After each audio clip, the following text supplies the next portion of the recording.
The podcast that was released last night by the New York Times, where a returning ISIS terrorist, admitted to executing individuals. He talked extensively about how he did it.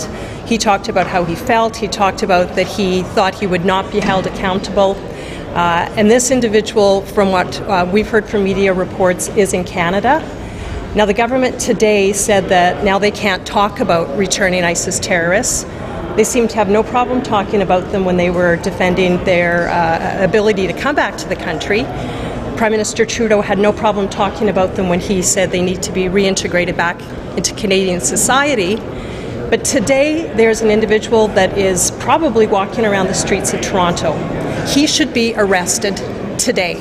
He should not be on the streets of Toronto. If he can be speaking to the media, he can then be identified by the government, by the police, and he can be arrested. And the government, the Liberals, the Prime Minister, needs to answer to this, where this individual is and why he hasn't been arrested. What should he be charged with? Well, he's admitted to what he's been doing. It's a crime to leave the country to engage in terrorist activity. I mean, how can anybody tell these kinds of things, talk about these kinds of things, and the government just shrug its shoulders and say, no, we can't do anything about it?